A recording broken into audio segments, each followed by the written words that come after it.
Alléluia. Amen. Que notre Seigneur soit loué. Il mérite la louange. Amen. Il mérite notre adoration. Il mérite nos vies. Je vous salue tous dans le nom du Seigneur Jésus-Christ. Je suis dans la joie de vous retrouver encore dans la maison de Dieu pour partager avec vous la parole de Dieu. Et j'espère que c'est ce que nous allons faire ce soir par la grâce de Dieu. Tout à l'heure, j'étais comment dirais-je, dans la joie parce que j'avais dans mon cœur le désir, je voulais souffler à mon frère Quira de pouvoir chanter le cantique 65. Mais j'ai dit, mais si je le fais, bon, ça va peut-être attirer l'attention de tout le monde. Alors j'ai hésité, j'ai laissé. Mais curieusement, il a entonné la 65 et ça m'a vraiment réjoui. Et la Bible dit que l'esprit du prophète est soumis au prophète. Que Dieu soit loué. Amen. Qu'il bénisse notre frère Quira. Je suis dans la joie, vraiment dans la joie parce que je ne pensais pas me tenir devant vous ce soir. Je ne croyais pas. Parce que la grippe m'a vraiment frappé tous ces jours ici. Et aujourd'hui, le matin, je me suis levé, je ne parvenais pas à me tenir vraiment debout. J'avais les pieds les jambes qui étaient fatiguées. J'ai dit, mais je n'ai pas voulu alerter la famille. J'ai gardé, j'ai prié Dieu. J'ai pris Isaïe 40. Je me suis mis à genoux. J'ai lu le verset qui dit que ceux qui se renouvellent, ceux qui se confient en l'Éternel, renouvellent leur force. Amen. J'ai lu ça devant le Seigneur. J'ai prié Dieu. Et puis, à un moment donné, je me suis dit, je vais faire un tour dehors. J'ai marché pendant environ 1 heure. Je suis rentré à la maison, sain et sauf. J'ai dit merci à mon Seigneur. Amen. Il voit les cœurs, il voit les soucis, il voit les désirs. Je me disais, mais Seigneur, je ne vais pas à l'église pour servir le diable. Je ne vais pas à l'église pour servir un homme. Mais c'est pour te servir toi. Et je me tiendrai à la chair ce soir. Et voilà, je suis devant vous en pleine forme. Le mardi, avec notre frère Jean-Claude, nous sommes revenus sur frère Franck, sur sa prédication du dimanche, et nous avons vu que il y a la volonté de Dieu, il y a aussi la volonté de l'homme. Et si la volonté de l'homme marche sur la volonté de Dieu, là, ça devient une sorcellerie. Et si on veut examiner les cœurs de chacun de nous, je pense qu'il y aura beaucoup de sorciers ici. Dans ce sens que, souvent, nous voulons faire toujours notre propre volonté. Mais nous ne sommes pas des sorciers comme vous pouvez vous imaginer. Mais c'est un mal, c'est un péché lorsque l'homme veut faire sa volonté au lieu de faire la volonté de Dieu. Celui qui fait la volonté de Dieu est en bénédiction. Il reçoit les bénédictions du Seigneur, mais celui qui veut faire sa propre volonté, qui est différente, qui s'oppose à la volonté de Dieu, il est sous la malédiction. Et c'est dans ce moment-là qu'on peut l'appeler sorcier. Mais nous ne sommes pas des sorciers. Ici, nous croyons que nous sommes des enfants de Dieu. Nous venons pour un seul objectif, aller dans l'enlèvement. Et lorsque nous écoutons la parole de Dieu, même si elle est dure, même si elle nous fait mal au cœur, mais c'est pour notre bien. C'est pour nous améliorer, c'est pour aller de l'avant, afin que nous puissions arriver à faire la volonté de Dieu. Donc, nous devons tous les jours chercher à faire la volonté de Dieu et non notre propre volonté. Ça, c'est l'exhortation que nous devons retenir. Ça, c'était le mardi. Et le mercredi, nous avons eu notre dernière réunion de prière de l'année. C'était merveilleux. C'était vraiment exceptionnel parce qu'il y avait du monde. Il y avait du monde, au point où j'ai même soufflé à mon frère Jean-Claude. Je lui ai dit, si tous les mercredis pouvaient être le dernier mercredi de l'année, en tout cas, j'ai vu même mon ami Henri était là. Donc tout le monde était là, ça fait du bien. Ça fait du bien. Le mardi, vendredi, dimanche, nous venons écouter la parole de Dieu. Mais le mercredi a été programmé pour que nous, à notre tour, nous puissions parler à notre Dieu. Parce que par sa parole, il nous parle mardi, vendredi et dimanche.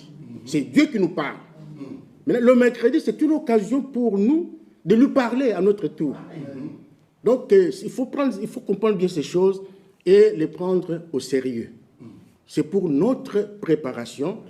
La prière fait partie aussi de notre préparation, comme la parole, les prédications, les enseignements font aussi partie de notre préparation.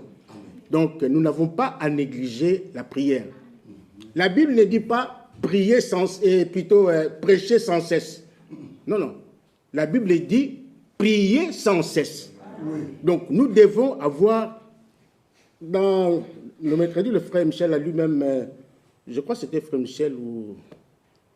Je crois que c'était lui. Dans Luc chapitre 18, le Seigneur a donné une parabole. La Bible dit, il a donné une parole pour montrer aux gens qu'il faut prier sans relâche. Qu'il faut toujours prier. Mais la Bible ne dit pas qu'il faut toujours prêcher. Prêcher sans relâche. Non, il faut toujours prier. Il a donné cette parabole pour nous montrer que nous devons toujours prier. C'est vraiment important. Parce que c'est par la prière que nous avons la victoire sur les démons. C'est par la prière que Dieu nous aide à marcher saintement dans ses voies. C'est par la prière que nous obtenons tout ce dont nous avons besoin auprès de notre Seigneur. Il ne faut pas négliger la vie de prière. Et le jeudi hier, nous avons vu que nous devons être toujours reconnaissants. Reconnaissant envers ton prochain, c'est vraiment important, et reconnaissant envers notre Dieu. Dieu nous fait beaucoup de grandes choses dans notre vie, que souvent, ça nous passe comme ça, outre. Mais nous devons être reconnaissants, c'est vraiment très, très important. C'était un bon message que nous avons suivi hier. Aujourd'hui, je voudrais partager avec vous une requête. J'ai une requête dans mon cœur et je voudrais la partager avec vous. C'est-à-dire, ma prière ce soir est que nous tous, chacun de nous, que nous puissions tous entrer dans la nouvelle année avec un cœur nouveau. Je ne sais pas si vous saisissez ma requête. Que nous puissions entrer, parce que l'année 2022 touche déjà sa fin. Et bientôt, ça sera l'année nouvelle. Et ces cultes, le culte de ce soir est le tout dernier de l'année 2022. Le dimanche, avec le frère Michel, nous aurons notre premier culte de l'année 2023. Mais aujourd'hui, c'est le dernier culte de l'année 2022. Alors nous devons nous préparer, c'est comme une sorte de réveillon que nous faisons, entrer dans le nouveau, ou plutôt dans la nouvelle année, avec un cœur nouveau, avec un cœur pur, avec un cœur sanctifié.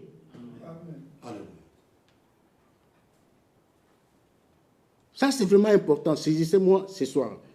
Pour cela, nous allons nous lever et lire la Bible, la parole de Dieu, dans Éphésiens chapitre 4.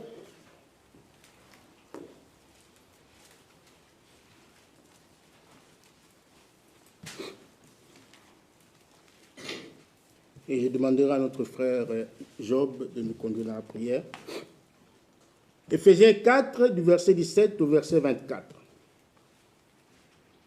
Voici donc ce que je dis et ce que je déclare dans le Seigneur. Vous ne devez plus marcher comme les païens. Si au cours de l'année 2022, votre conduite avait été exactement comme les païens, la Bible nous demande vous ne devez plus marcher comme les païens, qui marchent selon la vanité de leurs pensées. Ils ont l'intelligence obscurcie, ils sont étrangers à la vie des dieux à cause de l'ignorance qui est en eux. Mais vous n'êtes pas dans l'ignorance.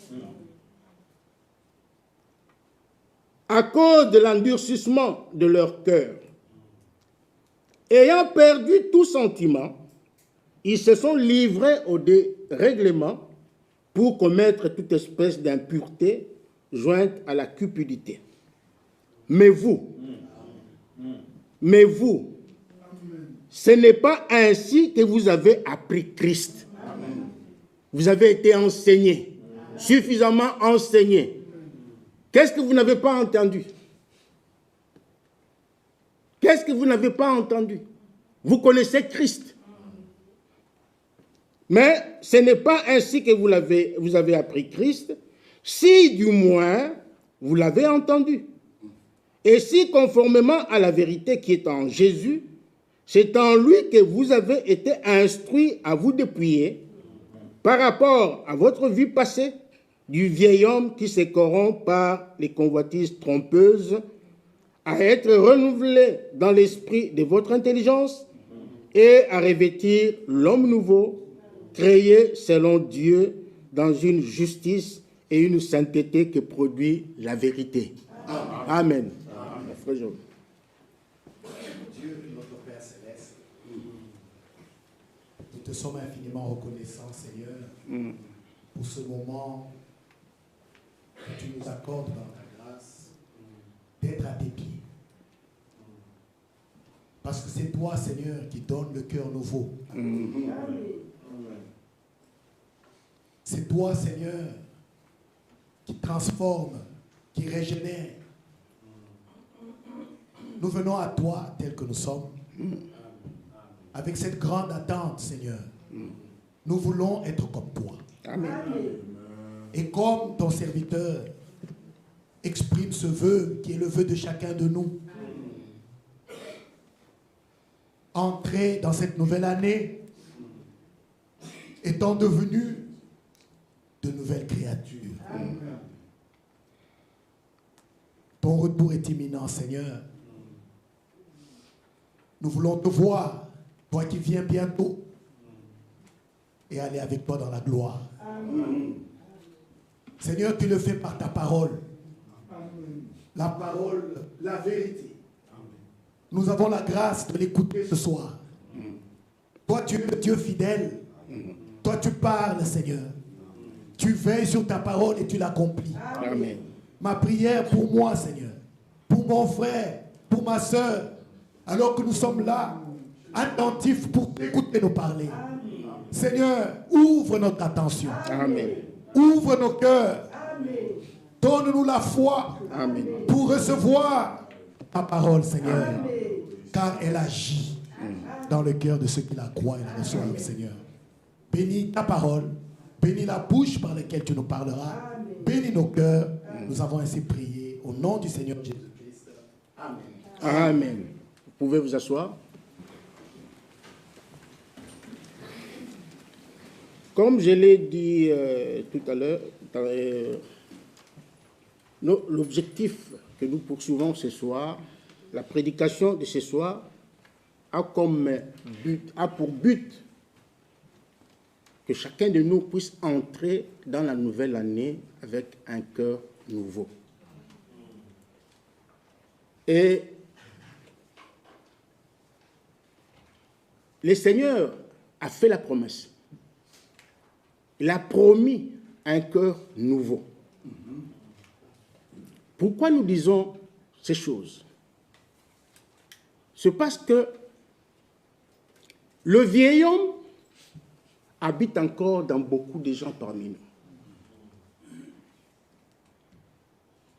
Malgré le nombre d'années qu'on a fait dans le message, il y en a qui ont fait 5, 10 ans, même plus. Mais le cœur de beaucoup parmi nous est encore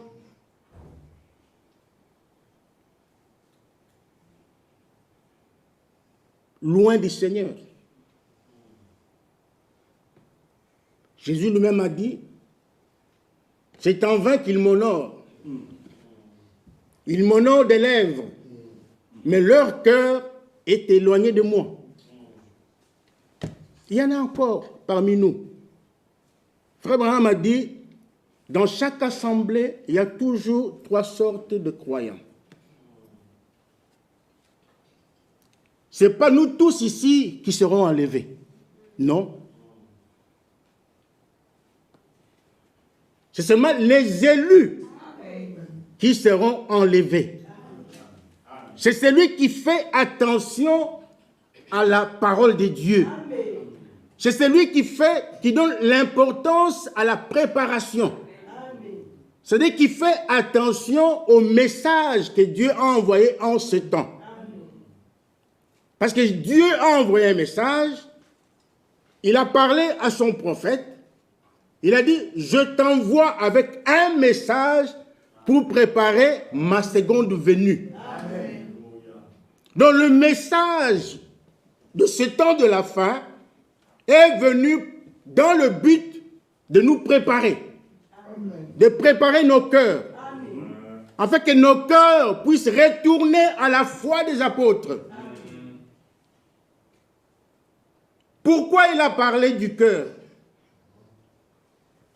Et il n'a pas parlé de l'esprit, de la tête. Mais il a parlé du cœur.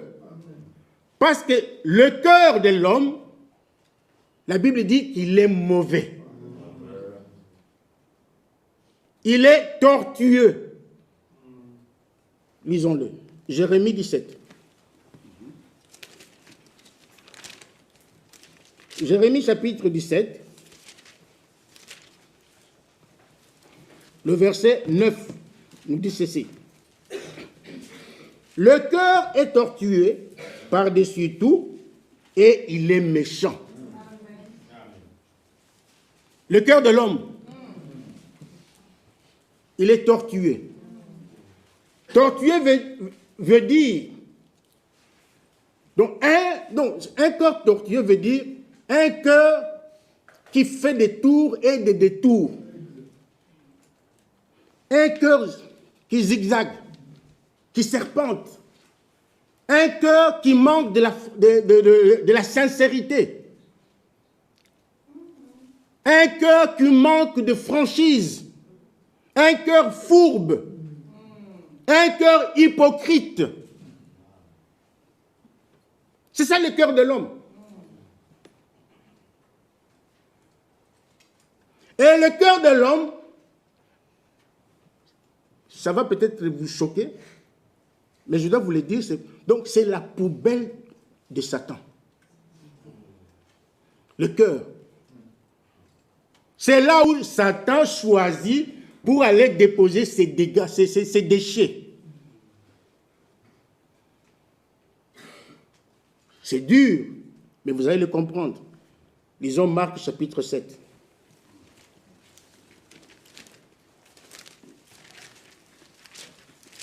Marc chapitre 7. Vous pouvez, à la maison, vous pouvez lire à partir du premier verset.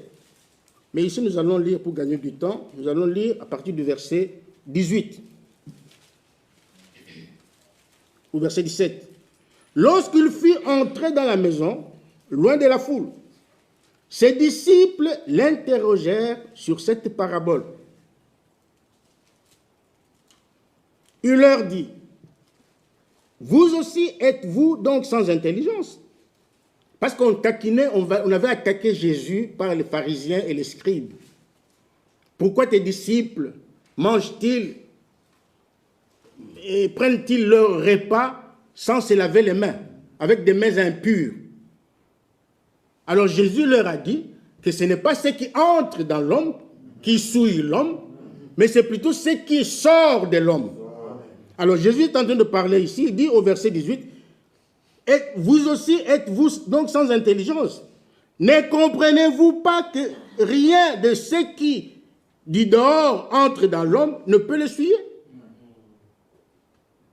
Car cela n'entre pas dans son cœur, mais dans son ventre. » Mon frère, vous pouvez tout manger. Paul dit d'ailleurs, manger de tout ce qui se vend au marché. Si quelqu'un ne mange pas le porc, c'est son droit. Mais celui qui mange le porc qu'il a mangé, le Seigneur dit, va dans le ventre. Va dans le ventre. Le porc ne va pas dans son cœur, mais plutôt dans le ventre. Alors il dit, car, verset 19, cela n'entre pas dans son cœur, mais dans son ventre. Puis il s'en va dans le lieu secret qui purifie tous les aliments. Maintenant, il dit encore au verset 20, ce qui sort de l'homme, c'est ce qui souille l'homme. Ce qui sort de l'homme. C'est ce qui sort de l'homme qui souille l'homme, qui rend l'homme impur, qui rend l'homme souillé, qui éloigne l'homme de Dieu, qui tient l'homme loin de Dieu. Ce n'est pas ce qui entre en lui, même si vous mangez sans vous laver les mains, ce n'est pas grave. C'est le Seigneur qui l'a dit. Vous mangez sans vous laver les mains, ce n'est pas un problème. Aujourd'hui, nous avons eu l'habitude, surtout avec le Covid, quand on sort, on revient, on doit se laver les mains avant de manger, même si on utilise les couverts. Donc, on doit d'abord... Ça, c'est l'hygiène. Ça, c'est pour les... c'est les règles d'hygiène. Mais ça n'a rien à voir avec ce qui suit l'homme. Ce qui suit l'homme, qui vous tient loin de Dieu, c'est ce qui est dans votre cœur. C'est ce qui sort de votre cœur. Voilà ce qui vous suit et qui suit même les autres. Et continuez la lecture. Verset 20, il dit encore, ce qui sort de l'homme, c'est ce qui suit l'homme. Car c'est du dedans. Alléluia. C'est du dedans. C'est du cœur des hommes que sortent les mauvaises pensées. Voilà pourquoi j'ai dit que quand le cœur de l'homme n'est pas encore dans les mains du Seigneur, il est une poubelle du diable. Le diable vient déposer dans votre cœur les mauvaises pensées, les adultères, les débauches, les meurtres, les vols, les cupidités, les méchancetés, la fraude, le dérèglement, les regards envieux, la calomnie, l'orgueil, la folie. Et le verset 23 dit, toutes ces choses mauvaises sortent du dedans et suivent l'homme.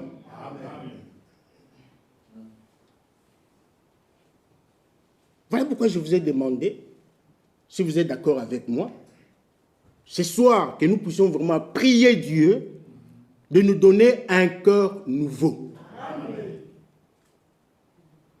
1 Corinthiens chapitre 6.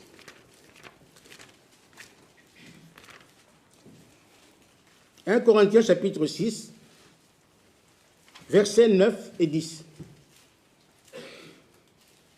Ne savez-vous pas que les injustes n'hériteront point le royaume de Dieu? Donc, même l'injustice vient aussi du cœur de l'homme.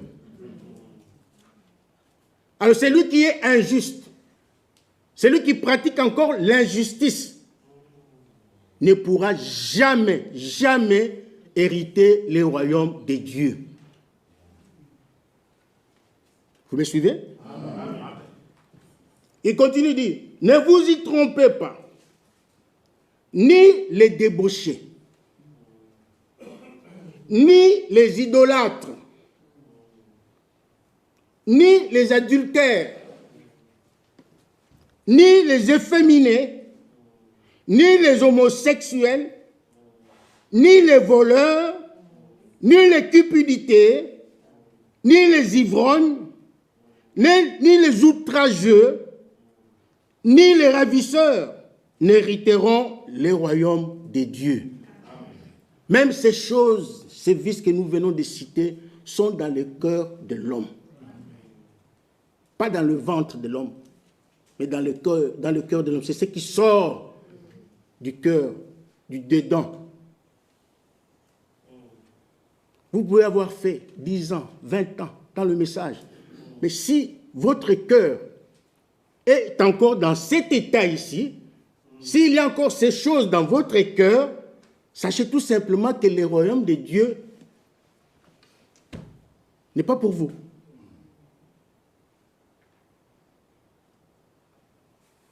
Si ces choses, donc c'est à chacun de nous doit s'examiner. Que chacun de nous s'examine, même à la maison. Prenez votre vie, mettez-la devant vous, commencez à vérifier votre vie par rapport à la parole de Dieu. Si ces choses sont encore en vous, sachez tout simplement que vous n'êtes pas encore né de nouveau. Vous n'êtes pas encore né de nouveau.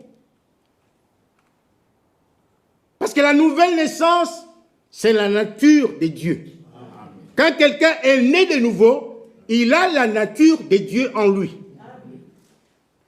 Et la nature de Dieu, c'est sa sainteté. Dieu est saint. Et il faut que ses enfants aussi soient saints.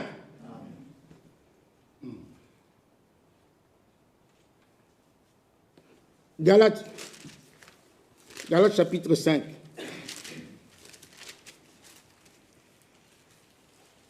Galates chapitre 5, verset 19. Or, les œuvres de la chair sont évidentes. Ce sont la débauche. Regardez dans votre cœur s'il y a encore la débauche. C'est l'impureté. Cherchez, faites l'inventaire. Le dérèglement. Et je vous conseille même, si vous êtes vraiment intéressé, vous arrivez à la maison, vous commencez à décortiquer ce passage que nous sommes en train de lire. Prenez aussi à côté de vous les dictionnaires pour comprendre le sens de chaque mot qui est écrit dans la Bible.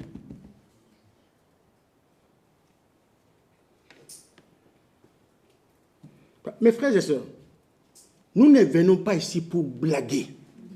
Nous ne venons pas ici pour nous regarder, pour nous contempler, pour faire des amitiés. Non, nous venons ici pour servir les dieux vivants, les dieux tout-puissants. Nous voulons nous préparer. Parce que le retour de Christ, personne ne connaît ni les jours, ni l'heure. Il viendra à l'improviste. Et lorsqu'il viendra, dans quel état trouverait-il ton cœur? C'est ça le problème. Dans quel état trouveras-t-il ton cœur? Dans quel état? S'il trouve même une seule de ces choses ici dans ton cœur, il ne te prend pas. Parce que Dieu ne peut pas sceller un tel cœur. Non. Dieu est saint. Et il faut que lorsque son Saint-Esprit va habiter quelque part, il doit trouver un lieu saint. Votre amen était vraiment très faible.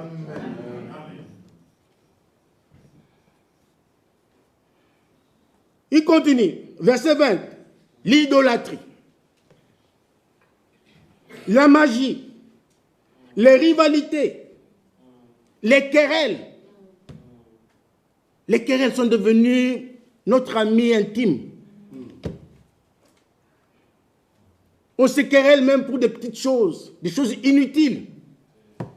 Les jalousies, les animosités, les disputes, les divisions, les sectes, l'envie, l'ivrognerie, les excès de table et les choses semblables.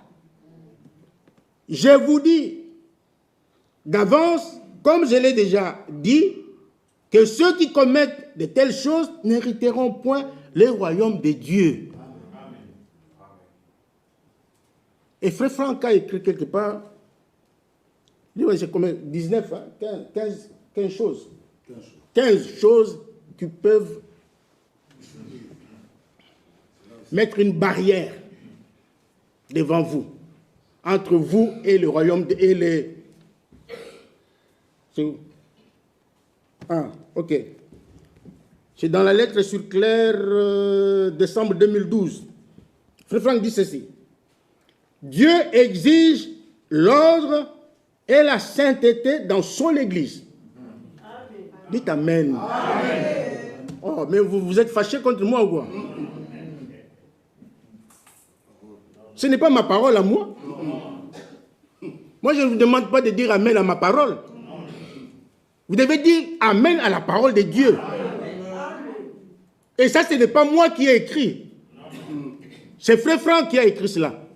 Si vous l'aimez, dites au moins Amen à ce qu'il a dit. Amen. Vous savez, vos Amen hein, nous font prêcher la parole. Amen. Même Branham l'a dit. Vous pouvez faire même beaucoup de bruit, tout ça, c'est pas grave. Mais l'essentiel que vous...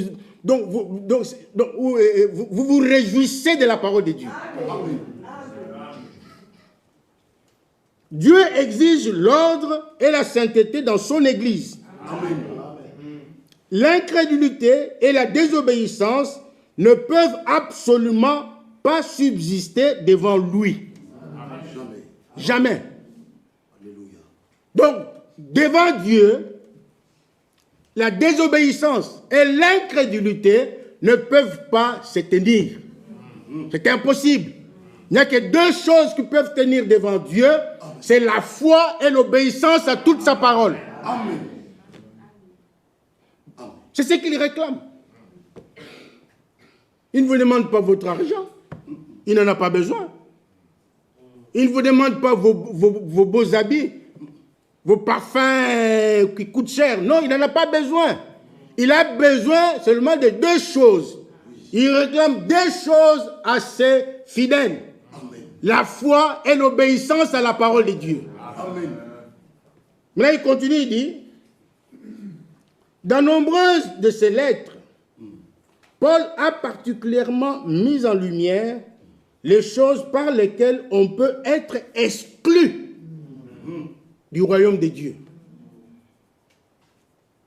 Exclu. Tu espérais aller au ciel, mais tu te retrouves vraiment exclu. Tu ne peux plus y aller. Pourquoi? À cause de ta désobéissance. À cause de ton incrédulité. Et la Bible montre que l'incrédulité n'arrêtera jamais Dieu, mais l'incrédulité arrêtera l'individu lui-même. Tu te fais mal lorsque tu restes incrédule. Tu te fais mal toi-même. Tu ne fais mal à personne. Mais c'est à toi-même que tu te fais mal. Alors, il continue, il dit, une fois, il énumère jusqu'à 15 œuvres de la chair. C'est ce que nous avons lu dans Galates chapitre 5. Jusqu'à 15 œuvres de la chair, à savoir l'impudicité, l'impureté, la dissolution, l'idolâtrie, la magie, les inimitiés, les querelles, les jalousies, les animosités, les disputes, les divisions, les sectes, l'envie, l'ivrognerie, les excès de table, ainsi de suite. Et quelque part, Frère Branham dit l'animosité. L'animosité peut t'empêcher de recevoir le Saint-Esprit. Allez chercher dans les dictionnaires, animosité c'est quoi? Peut t'empêcher de recevoir le Saint-Esprit.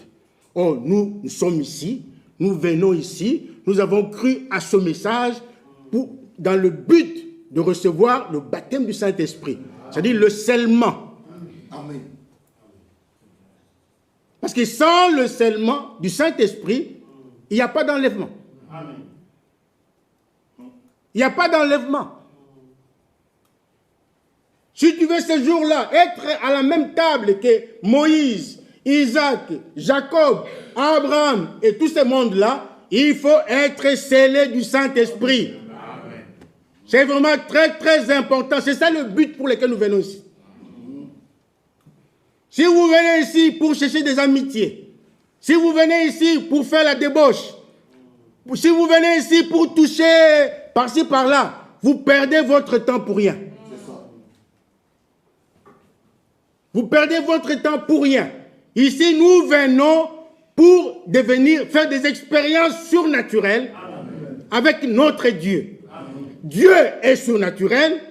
Ses bénédictions sont aussi surnaturelles. Prenons les choses au sérieux, mes frères et sœurs. Que nous puissions commencer la nouvelle année avec un nouvel élan.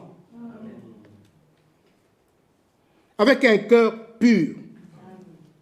Pas avec ce cœur que nous avons cité ici, où il y a toutes ces mauvaises choses. Non, pas avec ce cœur-là. Dieu nous a fait la promesse. Il a promis de nous donner un cœur nouveau. Ézéchiel. Ézéchiel 36. Ce sont des choses que vous connaissez. Ce ne sont pas des choses nouvelles. Vous les connaissez. Vous êtes assez intelligents. Vous êtes des connaisseurs. Mais moi, je ne comprends pas pourquoi vous ne mettez jamais la parole de Dieu en pratique. Paul dit quelque part, je crois que c'est dans Hébreux 5, il dit, vous, en effet, qui devriez être de maîtres. Donc vous, depuis longtemps que vous avez cru, vous avez marché dans ce message, vous devriez être des maîtres, mais vous en êtes encore aux choses élémentaires. Donc vous voulez qu'on vous enseigne encore le ABC du message. Vous voulez rentrer encore à l'école primaire. Vous avez grandi dans le message, 15 ans, 10 ans, 20 ans dans le message. Vous êtes censés être des maîtres. Être maître veut dire être enseignant. À enseigner à quelqu'un d'autre ce que vous avez expérimenté. Enseigner aux autres votre vie avec le Christ. Non mais vous vous comportez comme quelqu'un qui est encore à l'école primaire. Mais c'est honteux.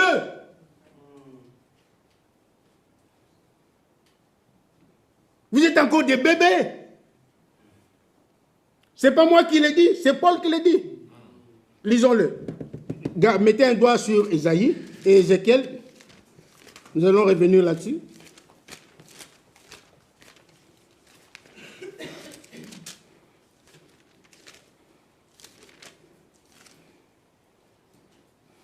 Hébreux, chapitre 5,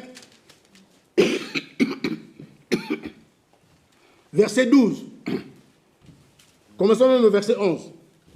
Nous avons beaucoup à dire là-dessus et des choses difficiles à expliquer. Parce que vous êtes devenus lents à comprendre. Verset 12.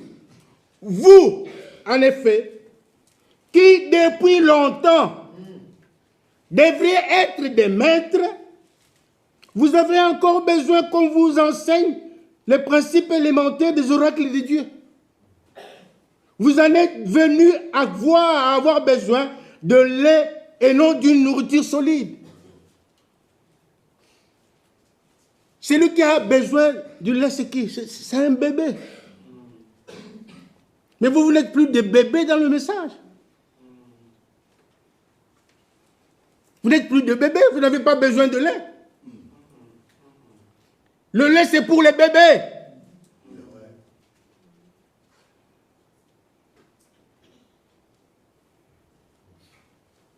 Vous voyez quelqu'un qui a fait longtemps dans le message, mais il se comporte encore comme un nouveau converti. Mais c'est alors, est-ce qu'on a cru ou bien on n'a pas cru? On c'est comme un nouveau converti. Les sœurs qui ont fait beaucoup d'années dans le message, mais aujourd'hui ils se comportent comme des païennes. Elles s'habillent encore comme des païennes. Elles se coiffent encore comme des païennes.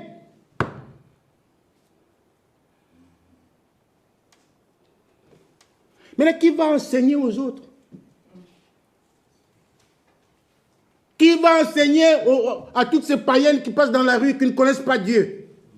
Qui va leur enseigner? La Bible dit pour les femmes qu'elles doivent prêcher par leur comportement, par leur habillement, par leur comportement.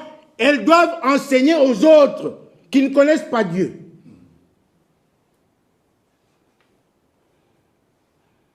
Et vous voulez aller dans l'enlèvement?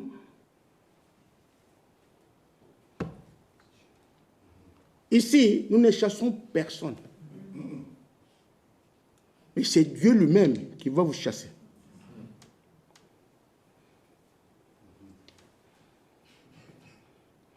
Continuez à faire ce que vous faites. Comportez-vous comme vous voulez. Allez où vous voulez. Faites ce que vous voulez. Mais sachez une chose. La Bible dit que le Seigneur connaît tout ce qui lui appartient. Il les connaît. Il connaît ses élus. Et il les émonde. Il les sanctifie davantage. Vous continuez ce que vous faites, mais les enfants de Dieu vrais sont en train d'aller de l'avant. Ils vont de bénédiction en bénédiction, de progrès en progrès. Pourquoi? Parce que le Seigneur est avec eux. Ce sont les enfants de Dieu. Mais vous qui ne voulez pas aller au ciel, ne mettez pas une barrière aux enfants de Dieu. Laissez-les tranquilles. Ne les entraînez pas dans votre mouvement. Laissez-les tranquilles.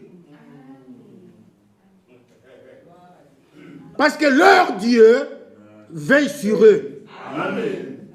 Il veille sur eux. Amen. Si vous voulez les influencer, Dieu vous fera, vous retrouverez Dieu sur votre chemin. Il n'est pas ici pour jouer. Allons dans Ézéchiel 36. Ézéchiel 36, verset 25.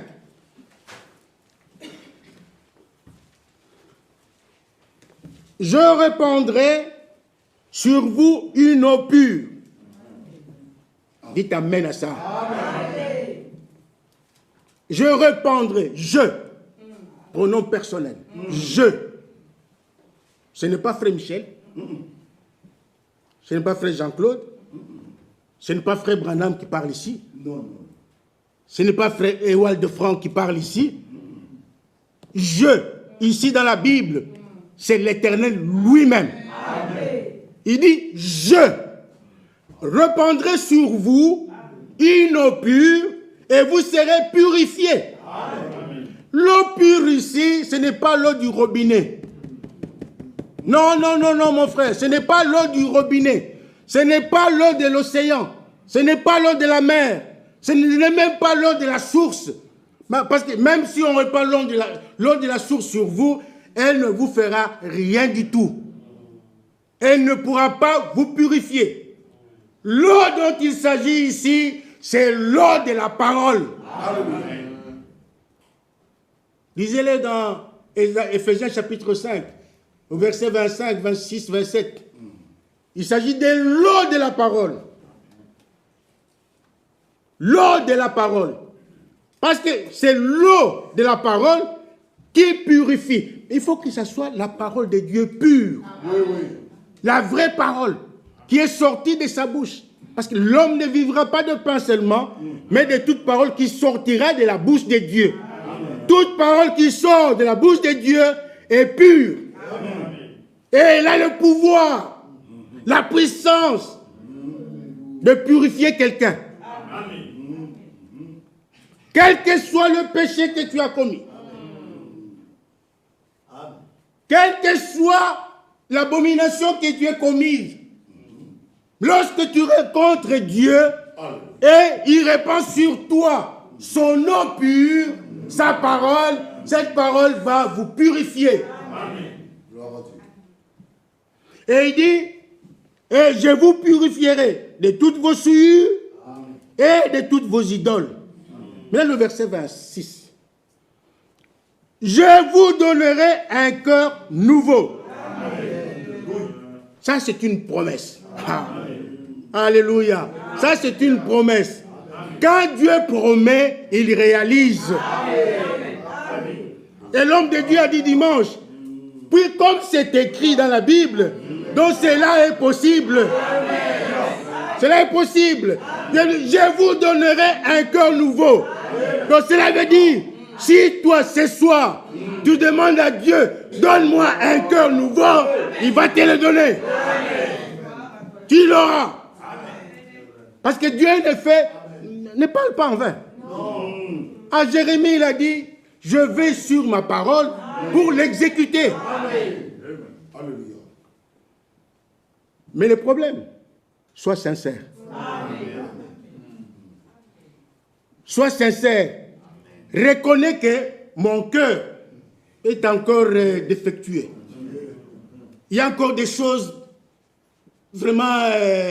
il y a des choses mondaines encore dans mon cœur. Il y a encore ceci, il y a encore... Tu reconnais ça devant Dieu et tu dis, Seigneur, donne-moi un cœur pur. Il va te le donner.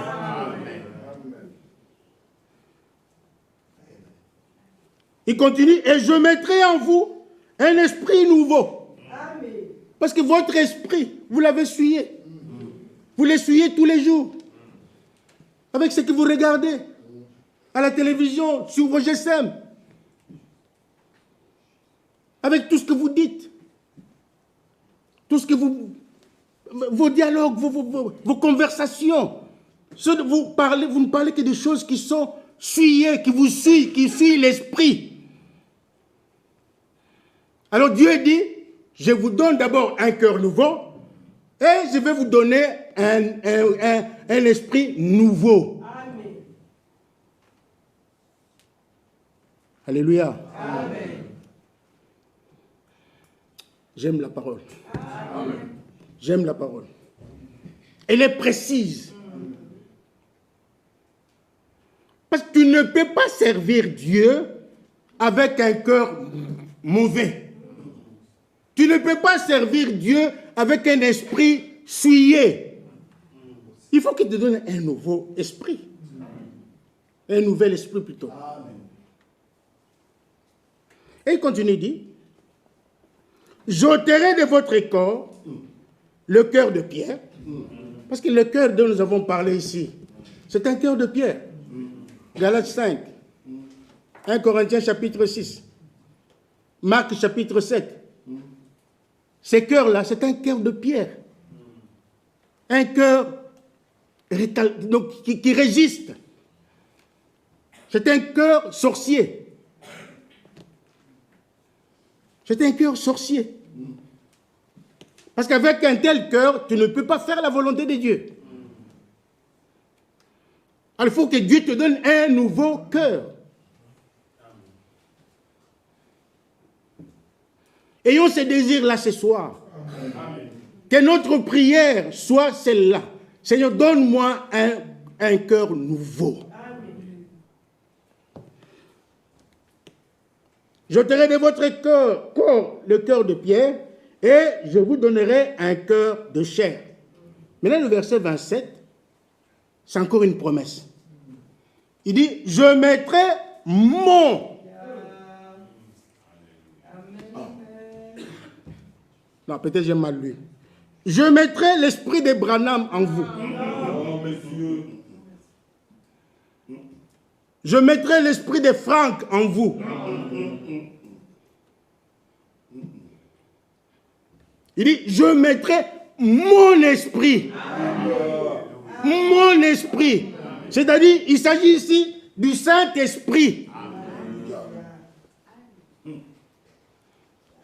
Donc, il enlève en vous le cœur de pierre, il vous donne un cœur nouveau, c'est-à-dire un cœur qu'il a lui-même nettoyé, il a purifié avec sa parole, il a enlevé toutes les saletés qui étaient dans ce cœur-là. Maintenant, il vous donne son esprit. Ça, c'est la promesse du Saint-Esprit. Et cela s'est réalisé le jour de la Pentecôte. Le Saint-Esprit est descendu. Et c'était pour la première fois que l'Esprit de Dieu vient habiter dans un homme. Par le scellement. Dieu veut te sceller ce soir. Dieu veut habiter dans ton âme ce soir. Dans ton cœur.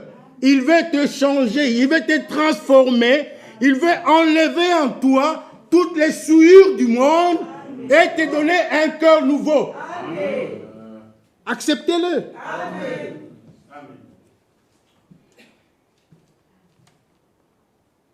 Je mettrai mon esprit en vous et je ferai en sorte que vous suiviez mes ordonnances et que vous observiez et pratiquiez mes lois.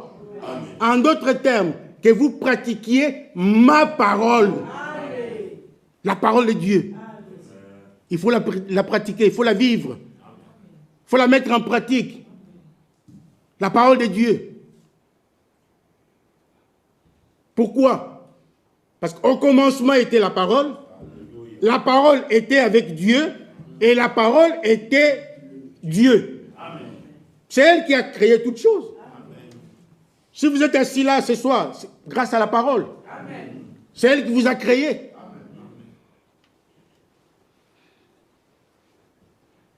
Allons vite. Le verset 31 nous dit, alors, donc lorsqu'il aura fait tout ça, il vous a donné un cœur nouveau. Il vous a donné un esprit nouveau. Il a mis en vous son esprit. Ne dormez pas. Hein? Il a mis en vous son esprit. Et il vous donne la capacité de vivre sa parole, de mettre sa parole en pratique. C'est-à-dire, en ce moment-là, vous êtes justifié, sanctifié et scellé du Saint-Esprit. Alors, le verset 31 dit, alors vous vous souviendrez de votre conduite qui était bonne. De votre conduite qui était mauvaise, et de vos actions qui n'étaient pas bonnes, vous vous prendrez vous-même en dégoût à cause de vos iniquités et de vos abominations. Vous savez, mes frères et sœurs, un vrai enfant de Dieu, lorsqu'il a commis une bêtise, lorsqu'il a péché contre Dieu, lorsqu'il a fait quelque chose, n'importe quoi, un vrai enfant de Dieu, même s'il s'est repenti correctement, Dieu a pardonné ses péchés, mais cet enfant de Dieu-là se prendra toujours en dégoût. Lorsqu'il pense à ce qu'il a fait, lorsqu'il pense avec ce qu'il avait fait autrefois, moi ça m'arrive souvent. Je suis là, Dieu m'a pardonné, Dieu m'a fait à moi, mais il m'arrive aussi de me rappeler ce que j'avais fait autrefois. Et quand ça me revient, je regrette encore dans mon cœur. Je regrette encore dans mon cœur. Je dis, mais Seigneur, pourquoi j'avais fait ça? Pourquoi tu ne m'avais pas empêché de faire ça? Mais Dieu a déjà pardonné. Donc je me prends en dégoût. En quelque sorte, je m'hais. Dieu ne tient plus compte de ça. Il a jeté tous les péchés dans la mer de l'oubli. Mais c'est mon affaire, moi maintenant. Donc, par l'amour de Christ, j'aime tellement Dieu que quand j'y pense, je pleure encore. Seigneur, pourquoi j'avais fait ça? C'est comme ça que doit être tout enfant de Dieu. Parce que le péché est une très très mauvaise chose dans la présence de Dieu. Le péché, c'est l'ennemi de Dieu. Un enfant de Dieu ne peut pas aimer le péché. Parce que Dieu n'aime pas le péché. Il aime le pécheur, mais il n'aime pas le péché. Et il a dit, vous vous prendrez en dégoût à cause de vos iniquités et de vos abominations. Parce que celui qui commet un péché, tu commets un péché aujourd'hui, sache que tu vivras loin de Dieu. Tu te mets toi-même loin de Dieu. Il n'y a que la repentance et la conversion qui vont te rapprocher de Dieu. Mais il faut une repentance correcte, une conversion correcte. Que Dieu nous aide à comprendre ces choses.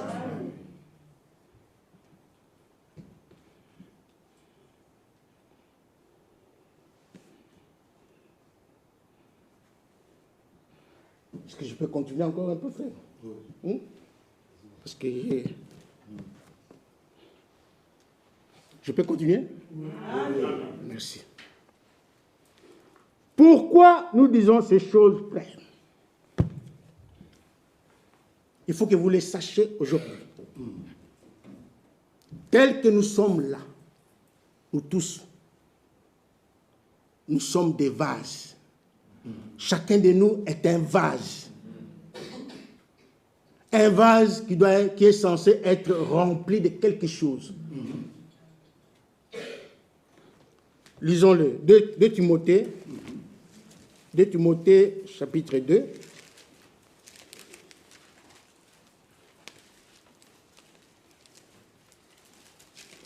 « 2 Timothée, chapitre 2.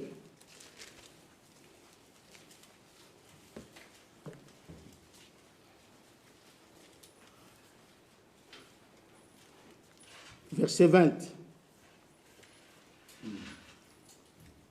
Dans une grande maison, il n'y a pas seulement des vases d'or et d'argent, mais il y en a aussi des bois et de terre. Les uns sont des vases d'honneur et les autres sont d'un usage vil. Arrêtons-nous d'abord là. Chacun de nous est un vase. Nous sommes des vases. Nous sommes dans la maison de Dieu.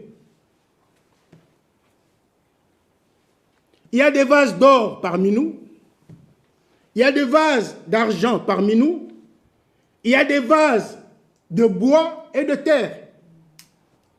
Mais la Bible dit, les uns sont des vases d'honneur et les autres sont des vases d'un usage vil. Maintenant, où es-tu, toi?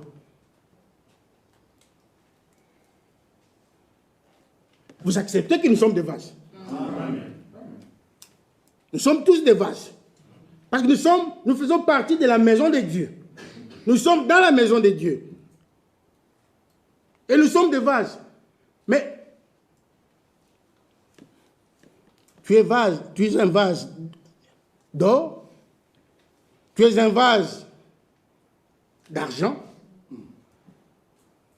et tu es un vase de bois ou de terre. Es-tu un vase d'honneur ou tu es un vase d'un usage vil? Il faut que chacun se situe ce soir. Parce que chaque vase doit être rempli de quelque chose. Mais toi, en tant que vase, de quoi est-ce que tu es rempli? Tu es rempli des choses du monde ou tu es rempli des choses qui concernent le royaume de Dieu?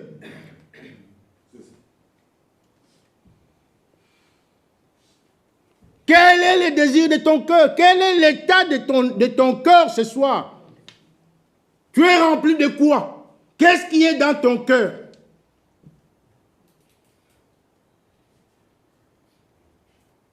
Est-ce la parole de Dieu qui est dans ton cœur? Ou bien c'est les choses du monde qui sont dans ton cœur?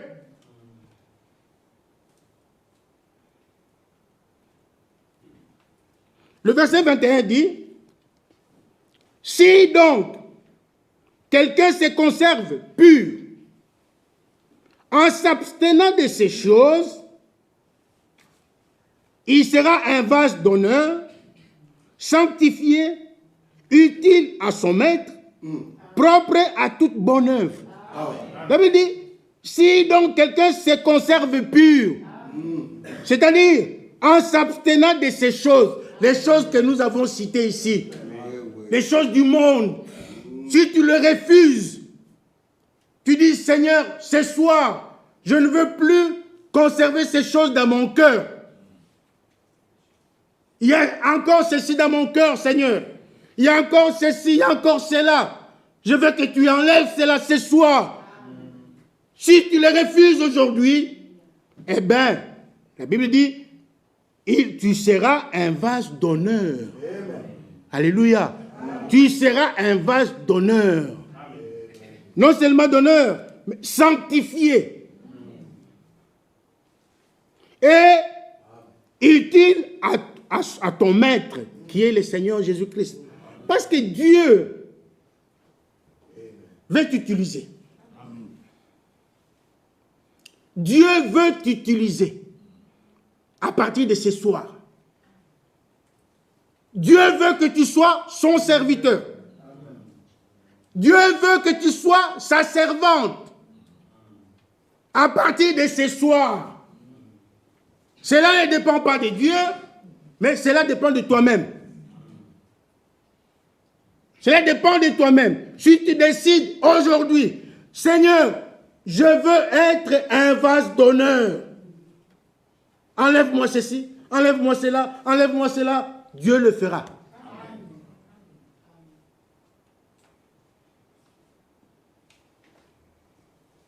Dieu le fera.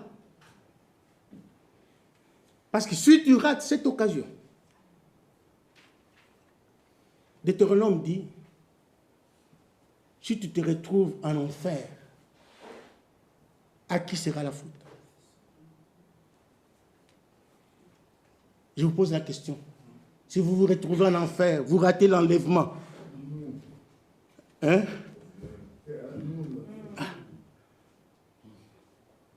Répondez-moi à l'Assemblée. C'est frère Jean-Claude qui a répondu seul. À qui la faute?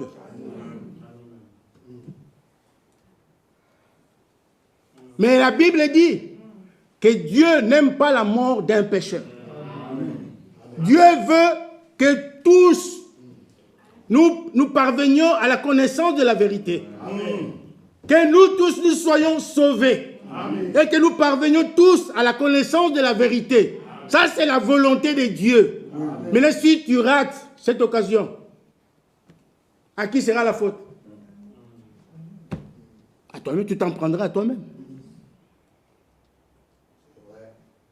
Donc Dieu nous donne encore une occasion ce soir. Nous terminons l'année 2022. Mais nous voulons la terminer dans de bonnes conditions. Et commencer la nouvelle année avec des bénédictions du Seigneur. Avec un cœur nouveau. Alléluia. Voilà, j'ai en tout cas, bon, pour avoir le temps de prier,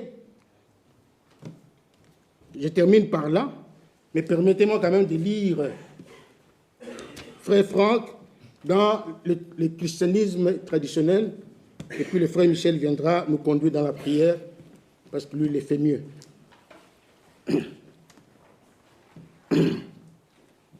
Tu es en forme? Oui. Hein? Alors, dans le christianisme traditionnel, Frère Franck dit ceci. La conviction du péché, la conviction de péché pénètre si profondément un homme qui se trouve dans la présence des dieux saints. Page 130. Christianisme, page 130, le titre c'est « Renouvellement et nouvelle naissance ». Il dit « La conviction de péché pénètre si profondément un homme qui se trouve dans la présence du Dieu saint, qu'il s'écrie « Seigneur, j'ai péché contre le ciel et contre toi. » Et puis il s'ensuit un changement de vie et une réparation. Je ne sais pas si vous m'avez suivi. Vous connaissez les français, non? Je ne parle pas en Chilouba ici. Hein? Il s'ensuit un changement de vie et une réparation. Là, ça me ramène à Jean-Baptiste, qui a dit dans Matthieu chapitre 3 que produisez les fruits de la repentance. Le fruit de la repentance, c'est un changement radical. Une personne qui s'est réellement repentie, sincèrement, sa vie doit changer. Sa vie doit changer. Et c'est quelqu'un qui ne peut plus aimer le péché. Comme nous l'avons lu, il se prendra en dégoût lui-même. Sa vie doit changer. Alors il continue, il dit, celui qui volait ne vole plus, celui qui mentait ne ment plus. Il y a une telle conversion à Christ et un renouvellement qui aboutit à une nouvelle naissance. Celui qui a été ainsi saisi par la conviction de péché prie le Seigneur de lui pardonner tous ses méfaits et il reconnaît devant lui ce qui charge son cœur et l'oppresse. Pendant la prière, écoutez bien, pendant la prière, il se passe quelque chose de tout à fait extraordinaire, à savoir l'œuvre surnaturelle de la grâce. Subitement, dites amen à ça. Amen. Quand tu es sincère, tu as un cœur, tu viens devant Dieu sincèrement, tu te repens sincèrement, tu es vraiment dans la présence de Dieu, il dit qu'il va se passer quelque chose d'extraordinaire. Et c'est quoi? C'est l'œuvre surnaturelle de la grâce. Et il continue, il dit, subitement, la certitude de salut et la paix de Dieu entrent dans ton cœur. Une personne qui éprouve la repentance sait qu'en cet instant, c'est la foi en Jésus-Christ qui sauve. Amen. Il continue, il dit, c'est une expérience réelle. Alléluia. C'est une expérience réelle. Parce que Dieu est réel. Amen. Les expériences qu'on fait avec Dieu sont réelles. Amen. Sont réelles. Et un événement intérieur perceptible, une action directe de l'Esprit de Dieu dans la personne qui devient croyante. L'Esprit de Dieu rend ensuite témoignage à son esprit qu'elle est devenue une enfant de Dieu. Romains 8,16. Le salut en Christ peut être aujourd'hui encore expérimenté. Amen. Il est une expérience pratique. J'espère que vous avez bien compris. Et j'espère que nous allons faire une bonne adoration. Nous allons vraiment passer des moments agréables dans la présence de Dieu. Frère Michel.